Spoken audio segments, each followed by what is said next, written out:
Hello and welcome on 360 Sport on Trust TV. I am Adeni Ajishafe here to give you some details in the world of sport. Again, this hour we'll be starting from home scene. Well, the skipper of Nigerian Super Eagles, that's Ahmed Musa, recently had an injury, and right now that particular injury has been operated upon and is successful.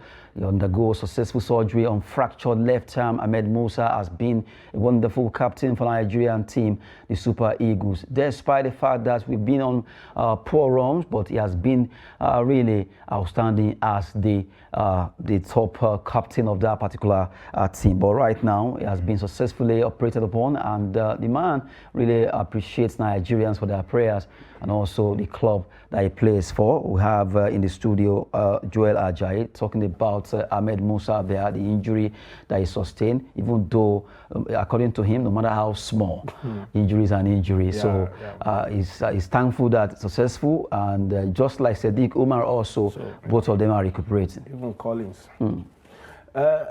Good evening, everybody. And then I must say you are looking good. Thank you. This your outfit. I'm in love with that. Thank you. Honestly, I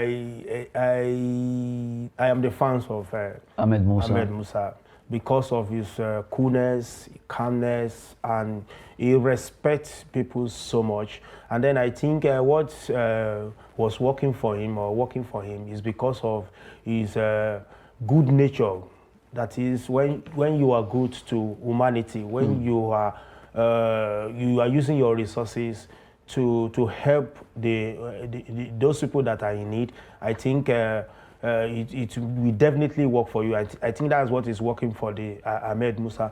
I love him so much since when he has been playing for Canopilla, when they call him the bike of Canopilla. You cannot catch him when he was playing for Canopilla. Because of the speed. And then, yes, because of the speed. And then the 2 goals at Russia World Cup is still fresh in the memory of people like us that are following Argentina. And Nigeria, Argentina. And then the truth of the matter is that give it to Musa anytime, any day. Even whenever they are in camp, he relates with people. The journalists are his friend, and he's not belong to the carcass of those people that look down on the journalists, those people that project them. So because of that, so many people love him. And then look at what is happening in the country. If you are in need, we are genuinely you are in need. Look at what he did in Jos of a Plateau State of recent. He gathered the widows, the needy, the less privileged, and then he gave them so-called. And then he was going on his way in Lagos. He saw an ex-international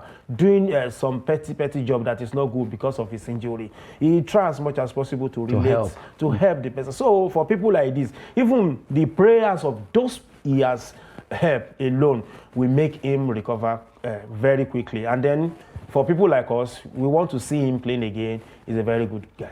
A good guy coming from Ahmed Musa, who has really at least done well for himself when it comes to football. He's moved around. He played for Canopilla, CSK Moscow in Russia. Don't forget, he was also over there at VVV Venlo of Netherlands before he moved to join other clubs, Leicester and all the rest. Now he's with Sivasspor FC of Turkey in the Turkey Super Liga, where he's playing his trade, formerly of Gamarukru. Well, good one for Ahmed Musa. That successful surgery, and we hope that he will get well soon alongside all the other injured Super Eagles players like Jamilu Collins, Sadiq Umar, not forgetting Onyekuru, Balogun, all of them.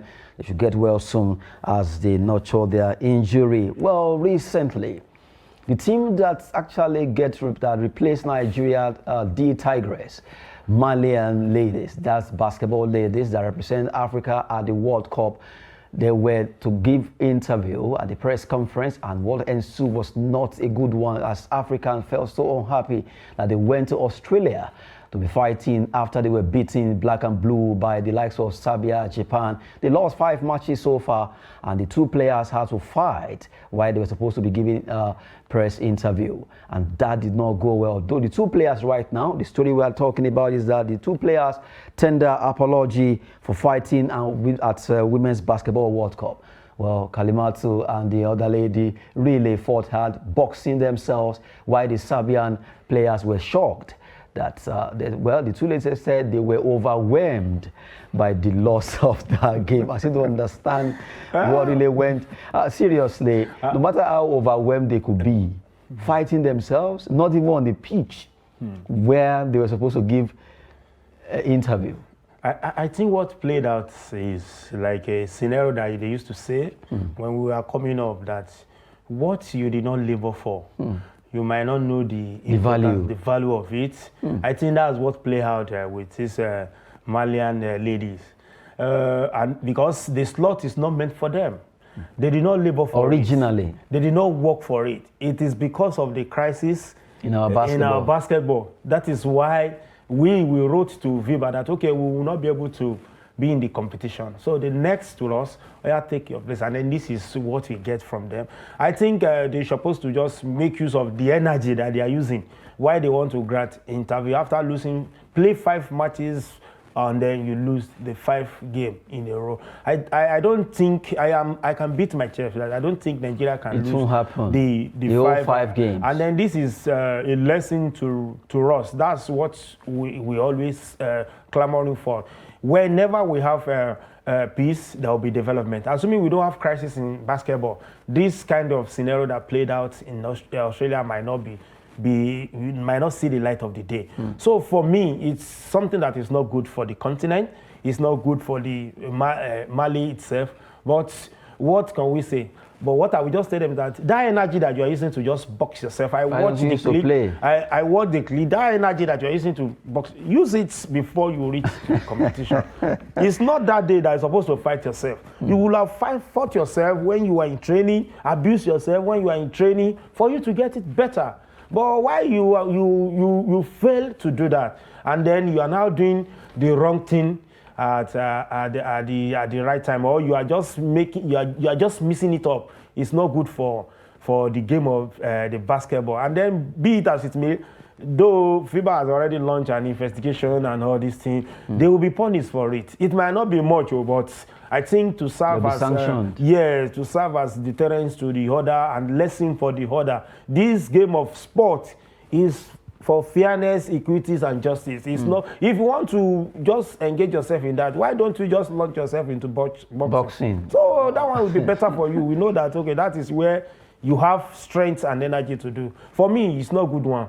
But I believe it is Nigeria that they're supposed to blame, not Mali. Because if we did not give them black privilege, they will not happen. They will not. Well, why even if I had to blame Nigeria, but well, to some extent, it's so painful, very, very painful, looking at the way our ladies played so well to qualify and they could not go to Australia. So painful. But for the Malians, the two ladies who right now they've apologized for what they actually did, saying where they were overwhelmed with those losses against all those teams. Well, they just have to get their acts together, although I'm sure FIBA will react. They will have to get punished, and the Malian government will want to see into that particular continental disgrace they gave to Africa and all that. But, well, despite that, they've actually apologized. Something must be done so that next time it will serve as deterrent to others. We hope that sportsmen and women can always control their anger or emotions. What if they actually mix martial arts sportsmen? They could have actually beaten all the cameramen and the journalists up there. Well, we move away from Mali's story. Let's quickly look at the Women's Champions League. Just a match where Bayern Munich women will be facing Real Sociedad Femenino in another Champions League that will be coming up this evening. That will be a match to watch. What will the Bayern ladies do? Will they win this game? If we look at it, like people say, on paper or on leaf or on blackboard or whiteboard, Bayern will want to say, okay, we should be able to win this match. But you don't underrate the Spaniards. They are very, very good when it comes to playing football. I quite much agree with you, but you cannot take the place of experience and then the place of the kind of awareness and publicity. Yeah, but remember, this is not Bayern men. I know, because that's what I was saying in the morning edition of this program. If there is much awareness about the women game, many lovers, fans will fall in love with the women games than the men, because you see a whole lot of energy, like I said. You see a lot of energy, and then those people that are ready, they're determined. You even some people will just give passes. You will think that is this a lady or doing this? Skills. So you'll be amazed. For me, when we are talking about this kind of Champions League game, though there is no Mino in football this time around, but whether we like it or not, there is Mino, because it's like you want to make Enyimba to go and play Chelsea. They will collect. It's not as if why did you mention Enyimba? No, it's my country. That's the club I love so much with 3SC. Enyimba and 3SC. Those are my clubs. What if Enyimba beat Chelsea? They cannot beat them as we speak. It's only God that can make that thing happen. Are you sure? It's only God. But even Chelsea right now, they are not. You know, even the God makes us to understand that heaven help those people that help themselves. And so then you must prepare. You are saying Chelsea will beat Enyimba. Chelsea will beat Enyimba. Black, blue, green, yellow, and oh my goodness! Well, how I wish this can be done. Maybe, for example, you know, this Club World Cup. Yeah. You understand? FIFA Club World Cup. Assuming Enyimba can just win just assuming Enyimba wins Champions League. I still remember that time that they play against Inter Milan, and they actually collect. Even though that time the word collect that was Inter Milan. Inter Milan, and then not Chelsea.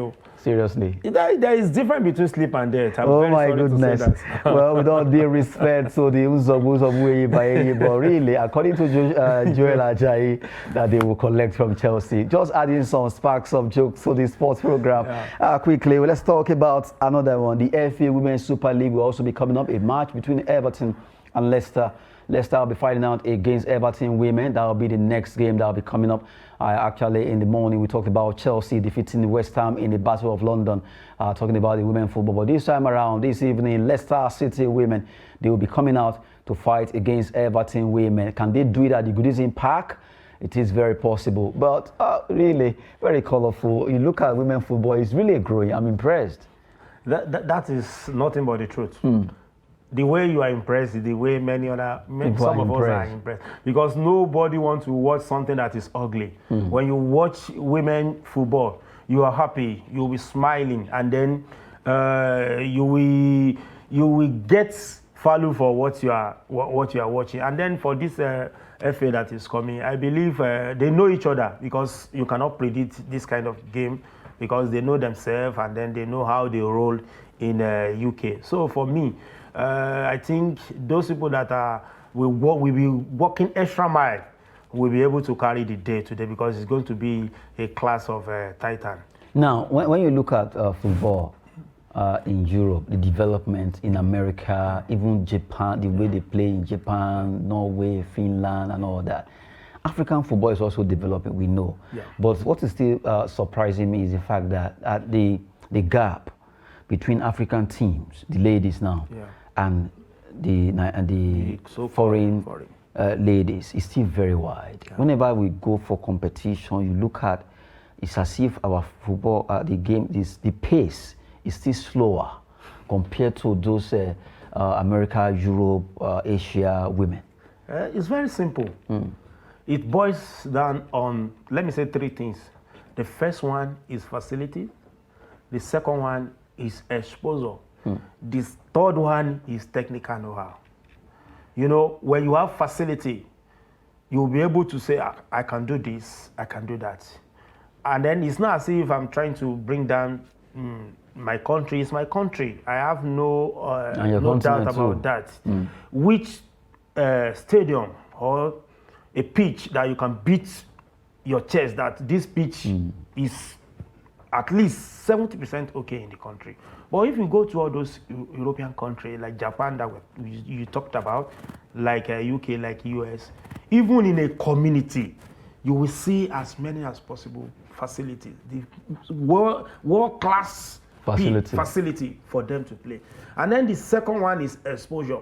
Now, me, let's say I'm a lady, I'm a footballer now. I can only travel to Lagos and play a club there, or travel to Meduguri, or play Bayelsa United. Exposure, it's not there. Those European countries that you are seeing, they even have money. The club owner, they sponsor trip to other countries for them to have exposure. So by the time you reach where your mates are gathered, you'll be able to say, what is it now? I know him now. You cannot beat me. Do you know that anytime Nigeria player that play with Messi, then they want to play with him. They are not afraid of him because they know that we know ourselves now is because of the little exposure. And then the other one is talking about technical aspect of it. In Nigeria now, how many coaching courses that you've seen that we did? That is the truth of the matter. Even if they are doing it, they are still doing it within themselves. It's not exposed. And then once I have interest in a player in Nigeria, I will just put all my focus in that particular player. How she will rise and go to the world, and then I'll be able to be getting my little one naira. And then it's not good. The Europeans are looking at developing the game. But in Africa, let me just put it in quote like this, they are looking at developing a player that will benefit them directly, which is not good for us. That's why you see a wide margin, a wide gap between the female players in Europe and then the female players in Africa. Until we are able to breach the gap, until we are able to block all those loopholes, that's when we'll be able to get there. They have energy. They have more energy than European lady. So if you can just put all those three things as part of what they used to, anytime, any day, they will beat any European player in the world. We just hope that African football really, when it comes to women football in Africa, really do well. But when you go out there, let's hope that it will get better. We need to close that particular huge gap between African football and international football. We need to really improve on the pace. Now, let's quickly look at some stories trending in the world of transfer, where Chelsea, right now they have joined the bandwagon of teams that wants to get Jude Bellingham. Jude Bellingham has been in superlative form for Borussia Dortmund, and £130 million has been placed on his head. But right now, Real Madrid, Liverpool, they are all interested. But the Blues have joined the train that they want to get this young player to join them. And you ask the question, where will he go? Won't he be confused because of the fact that quietly Manchester City was able to get Erling Haaland without no much noise, but this young lad has generated so much noise right now, he could be confused of where to go. Real Madrid, Liverpool, Chelsea, where will Bellingham go? I ask you. I love English press so much. The hype. Because this player we are talking about is an English player. That is why you see them the attention, try as much as possible to project, to sell whatever they have, and then that's what is working for them. For me, if you train a very good player in Najegule in Lagos, he can withstand this player that we are talking about. But when you are placing £130 million on a player, like Wenger has, there was a time when he was a coach of Arsenal. They say, can you buy a player? That time they bought Ronaldo, is he 60 or 70? Can you buy a player worth 60, 70,000 pounds? He said, yes, of course I can buy a player, but that single player will carry the ball from my goalpost, dribble the whole 11 player and score a goal. To tell you that is the hype for the English player is too much. Look at what happened to Sanchez now. They hype him when he was in that same Dortmund. And then now that he's just coming up little by little. So for me, that is their own tactic. And then that's why I say I love them so much. I don't want to blame them because that's what is bringing money, bringing awareness. If you look at it, a young guy that is not up to 25 years of age, that you are placing so huge amount of money on. And then if you look at this player that we are talking about, they have their own stages of development. It's not as if it's only the current club that will benefit from whatever money they are getting.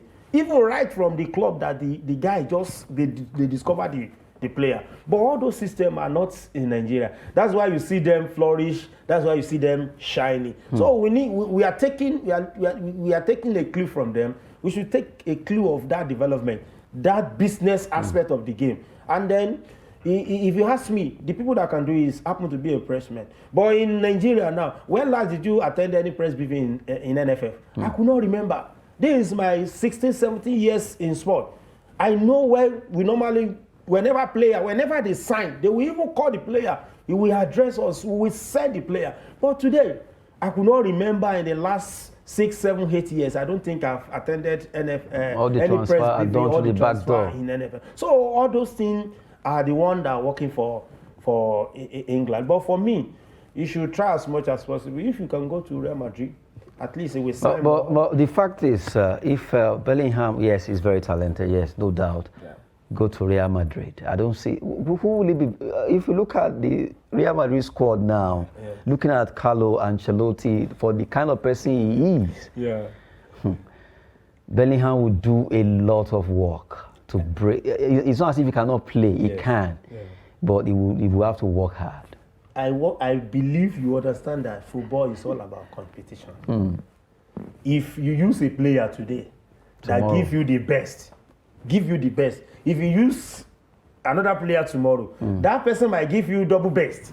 So you can't tell. For me, they will sell his jersey accessory to make a whole lot of money. He will get a lot of endorsement, because if he go to England, they will just kill his career. Well, I remember with their hypes and all. If you recall, when Eden Hazard was leaving Chelsea for Real Madrid, we knew how he was playing.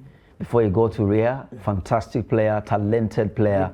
But since that time he moved, he has not gotten himself back. I think it is injury that affected Eden Nasser. Even right now, if you see him playing for Belgium, you will see the whole strength is still there, the skill is still there. But you know, when you go to unknown club, and then that time he was getting big. Let us tell ourselves the truth. And then when you want to play, you try as much as possible to keep fit. When you are getting big, you are introducing yourself to injury. That is the law of the game. When you are hitting fat because you have made a whole lot of money, you know, when you make money, it will enter your head sometime, if not because well, of the how come that Ronaldo and Messi, I'm still always very, no matter, I'm not even comparing their performances. I'm looking at their lifestyle, especially Ronaldo.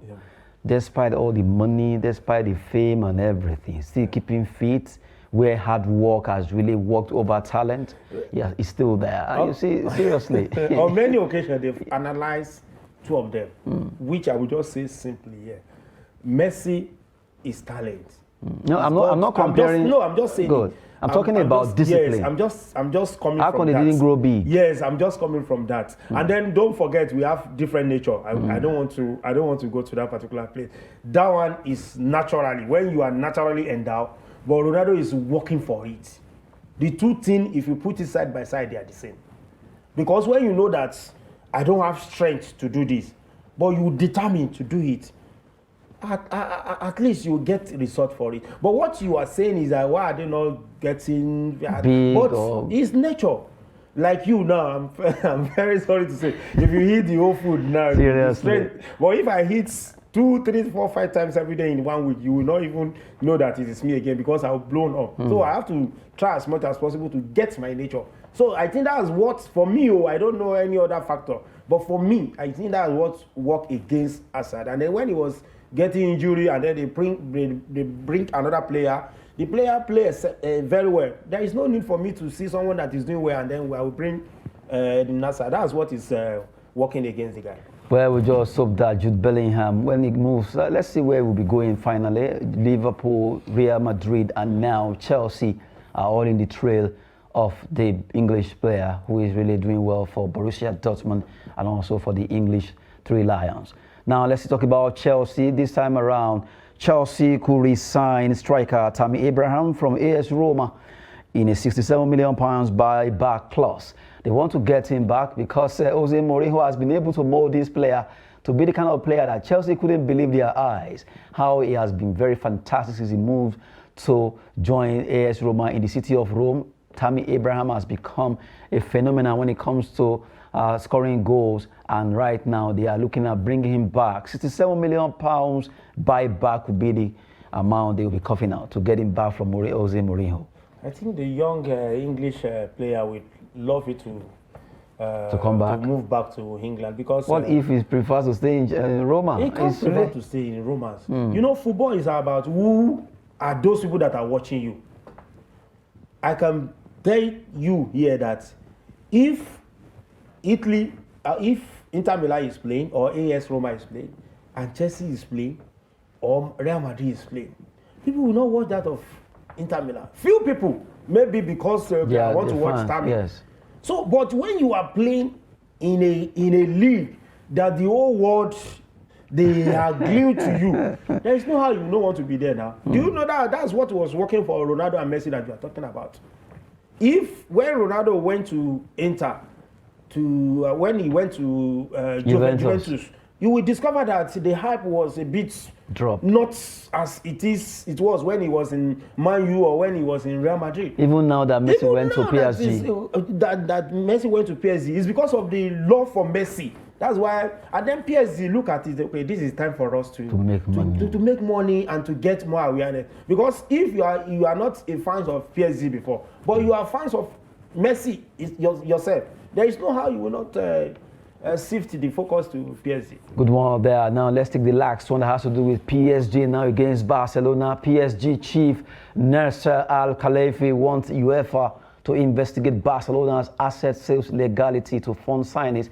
Barcelona were able to sign about 5 or 6 players last season in the summer, and that surprised a lot of people after they disclosed that they had lack of fund. And how were they able to do it? They sold some assets, and now Khelaifi is asking how legal were those sales, asking UEFA to investigate because he sees a lot of hanky-panky in those sales that they declare.